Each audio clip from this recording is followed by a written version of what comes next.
Hola, ¿qué tal? El día de hoy voy a tomar un caso específico de un fraccionamiento para mostrarte cómo puedes diseñar un sistema de cámaras de seguridad profesional que cubra una necesidad muy específica al menor precio posible. Mi nombre es Juan Flores y espero que este video te sea de utilidad. Lo primero que tenemos que considerar para un sistema de seguridad son tres niveles básicamente. Primero, nos interesa cuidar el perímetro. Es lo que le vamos a llamar primer nivel o seguridad ante la intrusión. Perímetro, accesos y áreas vulnerables. El segundo nivel, una vez que ya has cubierto todas las partes más críticas de la seguridad, es poner aquellas cámaras que requieres para supervisión interna. En este caso, pueden ser procesos del fraccionamiento como entrada y salida de inquilinos, condóminos o propietarios, acceso a los proveedores, seguimiento de visitas, recolección de basura, etc. Y por último, el tercer nivel, que normalmente no se le da mucha importancia, es la inteligencia de negocio. Especificar claramente si se va a requerir algún módulo o aplicación de inteligencia. Vamos a recorrer brevemente cada una de estas. Lo primero es, ¿qué tipo de cámaras debo colocar? Esta es pues la principal pregunta y a veces es una de las más difíciles de contestar si no entendemos un poquito cómo funcionan las cámaras. Hay tres tipos de propósito que puede tener una cámara, ¿sí? O tres tipos de alcance que puede tener una cámara.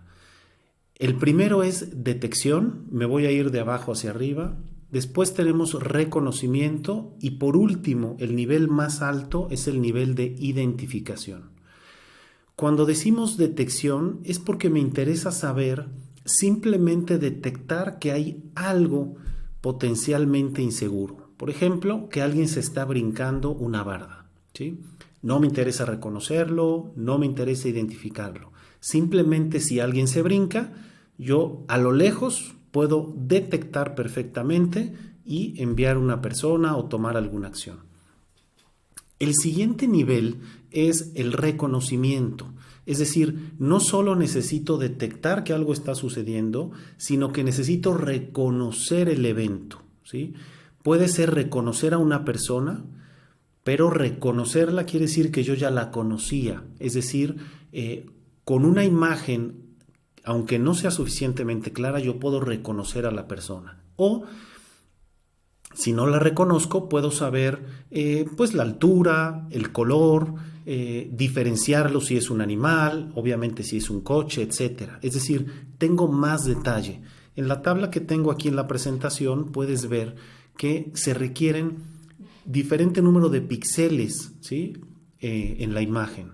Si tomamos el caso de un rostro, por ejemplo, para detectar un rostro, con 3 píxeles sabemos que hay un rostro. Con 16 podemos reconocer a la persona si es que ya la conocemos y el nivel más alto, el que requiere mayor resolución, es el de identificación. ¿Sí? Cuando hablamos de identificación facial, identificación de placas, etcétera, etcétera, requerimos tener 80 píxeles para una cara, lo que nos da 500 píxeles por metro. Tal vez esto te suene un poquito técnico, pero es obligación de los distribuidores y los integradores de tecnología garantizar que se cubra la necesidad que nos está solicitando el cliente. Una vez que entendemos cómo funciona esto, necesitamos hacer el análisis global de la solución. Aquí les pongo un pequeño diagrama, de hecho es un caso real de uno de nuestros clientes. Es una solución donde incluye grabadores, diferentes tipos de cámaras y después se seleccionan diferentes actuadores como pueden ser botones, controles de acceso, sensores de alarma, etc. Es decir, una buena solución requiere considerar todo el universo de posibilidades. Normalmente los clientes a veces solo su necesidad es tener cámaras y tienen un bajo presupuesto, pues simplemente elegimos la cámara más económica que tenga una resolución aceptable. Si nuestro cliente quiere ir un poquito más allá y tiene una necesidad más específica, como reconocer, detectar o identificar, o incluso una identificación de placa o de rostro o algo de inteligencia, alertas inteligentes que le avisen, de manera que su sistema sea más preventivo. Entonces estamos hablando de un universo más amplio de equipos, ¿sí? Y para esto es importante conocer a profundidad todas las características. El siguiente punto importante para elegir una buena cámara es elegir el ángulo, ¿sí? Hay dos grandes mundos: cámaras que tienen un ángulo amplio, que son aquellas que pueden cubrir escenas muy amplias, o cámaras que tienen un ángulo menor. Estas cámaras permiten tener mayor profundidad.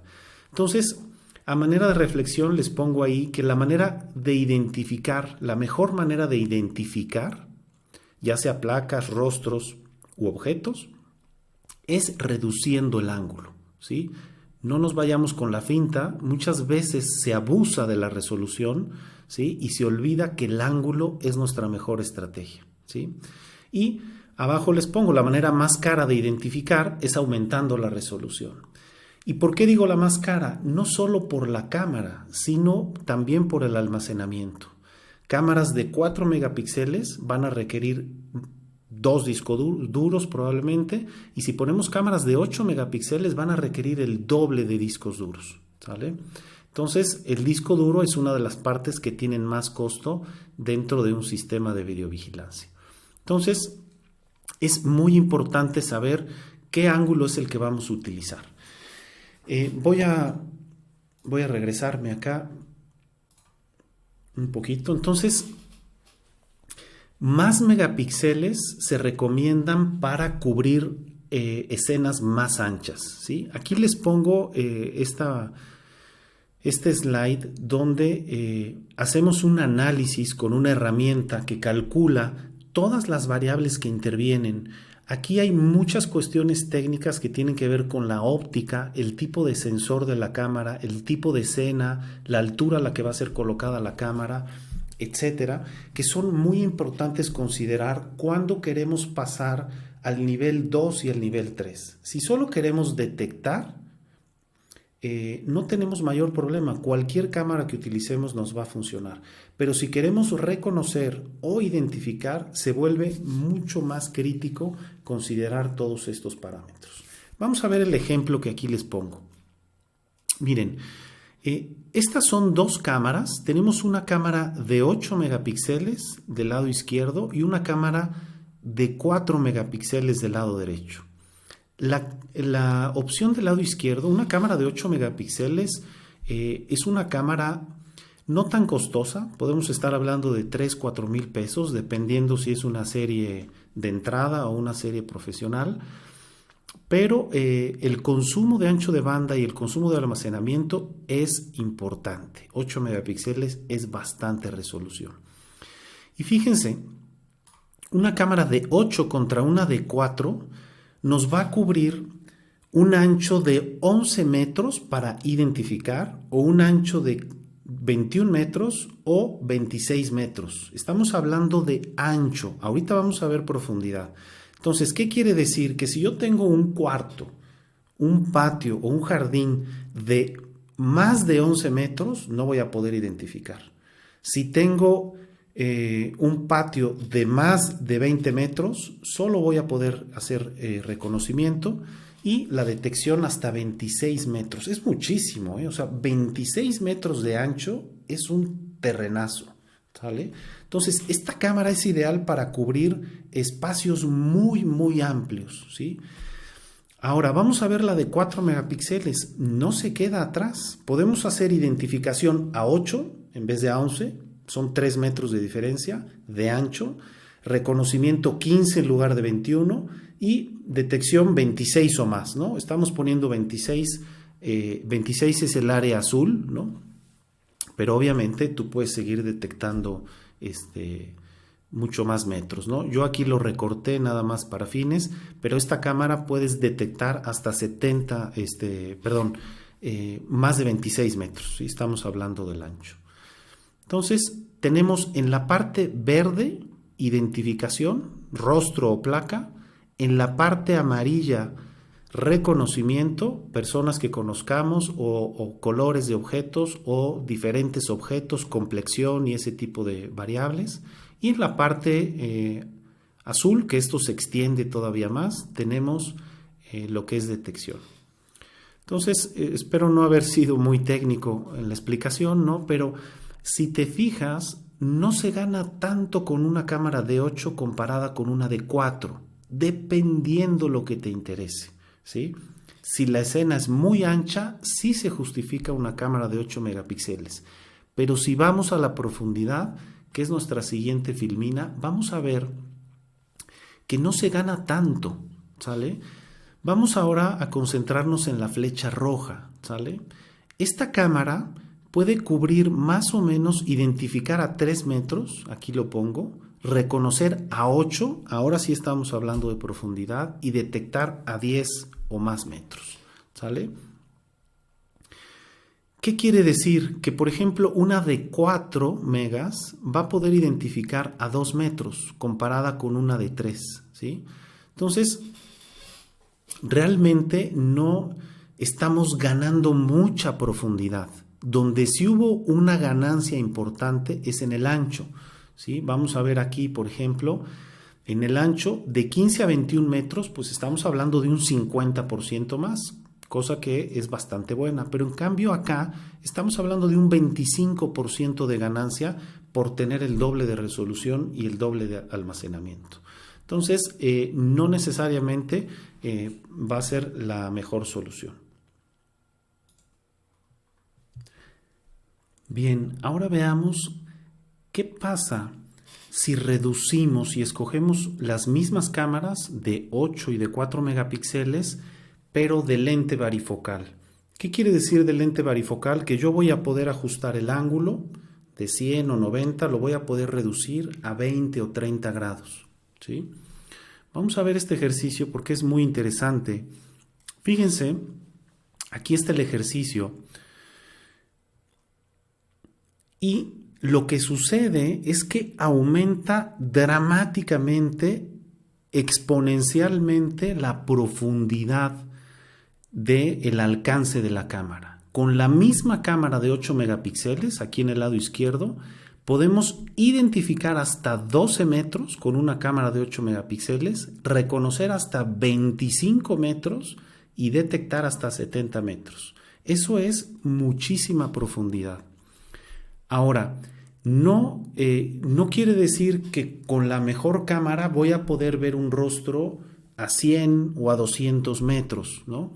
Esos acercamientos que nosotros vemos en la televisión o en los programas o en las series de televisión necesitan cámaras que sean PTZ con zoom, ¿sale? Ninguna cámara fija. Ahorita estoy poniendo el ejemplo de una cámara sumamente potente que son 8 megapíxeles con lente varifocal, y lo máximo donde vamos a poder identificar un rostro son 12 metros. Realmente es poco, ¿sale? 12 metros es prácticamente una avenida ancha, ¿no? De banqueta a banqueta, ¿sí? Sin embargo, el reconocimiento puede ser 25 metros, que ya es bastante, ¿sí? Pero si queremos ir más allá, requerimos una cámara PTZ, ¿sí? Las PTZs, además de incrementar significativamente el costo, son bastante más caras, unas 6 o 7 veces más que una cámara de estas. Tienen la desventaja de que para seguridad, que es el nivel de seguridad, no son muy recomendables porque pueden ver hacia un lado mientras el suceso pasa del otro lado. Entonces hay que tener mucha suerte para que la cámara vea el momento importante. Las cámaras PTZ se recomiendan para supervisión únicamente, ¿sí? De manera que tú puedas mover la cámara con tu joystick, ¿no? Y seguir a una persona, identificarla, ¿no? Para centros comerciales, aeropuertos, etcétera, funciona de maravilla. Ahorita nos estamos concentrando en un fraccionamiento y la mayoría es seguridad. Entonces sería muy irresponsable ponerle una cámara muy cara, PTZ, para que los guardias la muevan, ¿no? Entonces solamente a veces pierden el tiempo y corremos el riesgo de que la dejen apuntando, ¿no? Además de que está el tema de la privacidad. No queremos que ellos estén husmeando y viendo por todos lados, ¿sí? Las cámaras deben de estar fijas, viendo a zonas comunes, respetando la privacidad de los vecinos. Bueno, por último comentar, si tenemos 4 megapíxeles, fíjense esta cámara, cuesta la mitad, almacena la mitad y podemos identificar a 8 metros, bastante bien, reconocer a 19 metros en lugar de 25, nada mal, y detección a 60 metros. Entonces, este fraccionamiento tiene calles de unos 100 metros, es bastante grande. Entonces, con 2 cámaras en los extremos, encontradas, podemos prácticamente cubrir toda la zona de detección y al menos la mitad de reconocimiento y 30% de identificación, ¿sí? Pero con una inversión bastante razonable, ¿sí? Sin irnos a los equipos más caros. Bueno, ¿qué sigue después? Una vez que ya elegimos la cámara, el ángulo, profundidad, cobertura, que ya se hizo todo este análisis, el siguiente punto que a veces se pasa de largo es alarmas o sensores, ¿sí? Voy a tener botones de pánico, voy a tener algún sensor, algún biométrico, registro, ¿no? Hay que incluirlo en la solución. Hoy en día se puede integrar a través de las cámaras y los grabadores todo tipo de actuadores, sensores, accesos biométricos, detectores de uso de cubrebocas, detectores de temperatura, etcétera, ¿no? Obviamente estos últimos, los de temperatura y cubrebocas, pues son caros, muy caros, sobre todo los de temperatura, ¿sí? Pero, por ejemplo, un biométrico de pistola, pues puede costar 20,000 pesos, ¿no? Sin embargo, los medidores que están utilizando ahorita portátiles, pues cuestan 1,000, 2,000 pesos, ¿no? Entonces hay que elegir muy bien qué es lo que vamos a necesitar, ¿sí? Bueno, la última parte, que es la que redondea y le da toda la funcionalidad a nuestro sistema, es definir si vamos a agregar inteligencia, ¿sí? Yo siempre lo recomiendo, ¿sí? Sobre todo que nuestro cliente tenga conocimiento de las analíticas que están disponibles. Tenemos analíticas a nivel de cámara, tenemos analíticas a nivel de grabador, analíticas a nivel de servidor o de software, y por último, y muy importante, las analíticas en la nube, ¿sí? Aquí les pongo un ejemplo. Cámara Vivo es nuestra marca de servicios en la nube para videovigilancia y tiene toda una suite de inteligencia artificial para clasificar los objetos. Es decir, la cámara, con la resolución y la profundidad que tiene la capacidad para clasificar y reconocer objetos. Entonces, una analítica en la nube nos puede decir si es bicicleta, equipaje, persona, etcétera, ¿no? Entonces, si queremos monitorear, por ejemplo, el uso de mascotas en un parque, esta inteligencia nos los puede dar. Si queremos saber cuando una persona entre a una zona que no es restringida, también lo podemos saber. Te invito a que entres a camaravivo.com.mx, donde podrás encontrar toda la información relacionada con analíticas en la nube. La gran ventaja de la analítica en la nube es que se le puede poner a cualquier cámara con un costo mensual bastante bajo. Estamos hablando de alertas inteligentes desde $10, ¿no?, hasta $30, la más cara en el caso de los rostros, ¿sí? Bien, y próximamente vamos a tener también placas en la nube, ¿sí?, o matrícula vehicular, ¿sí? Aquí les muestro otro tipo de inteligencia. Esto es lo que le llamamos inteligencia avanzada. Aquí entran reconocimiento facial, perfiles de audiencia, estado de ánimo, control de aforos, zonas calientes, matrículas, mapas de calor. Lo podemos tener en la nube y también lo podemos tener en un servidor, ¿sí? Esto puede ser a nivel de cámara o puede ser a nivel de software, ¿sí? Y aquí hago una aclaración. Las cámaras que estamos ofreciendo en específico para el fraccionamiento son cámaras de la serie Pro, ¿sí? Son cámaras alrededor de 2 a 4,000 pesos, ¿no? Las de la serie de entrada cuestan de 1,000 a 2,500. Estas cámaras cuestan de 2,500 a 4 o 5,000 pesos. Son cámaras de alta resolución, 4 y 8 megapíxeles, con lente varifocal y además tienen ya analíticas, ¿sí? Esas analíticas no son estas avanzadas de las que estamos hablando, ¿sí? Con una buena cámara, 2 o 4 megapíxeles en una entrada bien colocada de la serie profesional para que haga un buen ajuste con las luces y no lo lamparee el vehículo, tú puedes ver perfecto la matrícula de un vehículo, ¿sí? Es decir, puedes ver la grabación, amplías y puedes ver la matrícula. Otra cosa muy diferente es que yo quiera que guarde el texto y que reconozca qué vehículo es y abrir o no la pluma si ya pagó o no pagó. Esa analítica es una analítica avanzada, ¿sí? Se requiere otro tipo de cámara u otro tipo de software, ¿sí?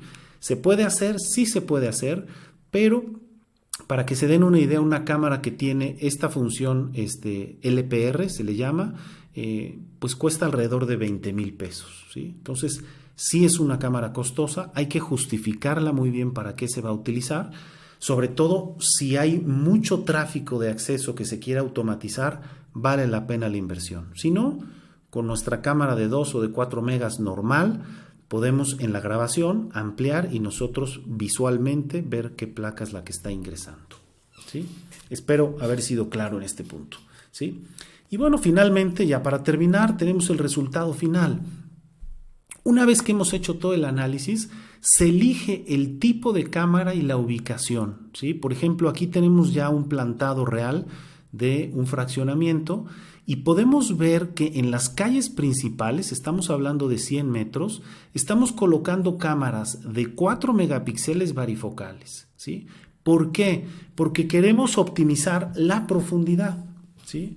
Sin embargo, por ejemplo, aquí tenemos unas rotondas. Aquí no interesa tanto la profundidad, claro que interesa, pero nos interesa también el ancho de la escena, porque la rotonda es muy amplia y es donde se dan vuelta, hacen maniobras los vehículos y hay muchas casas alrededor que interesa cubrir, ¿sí?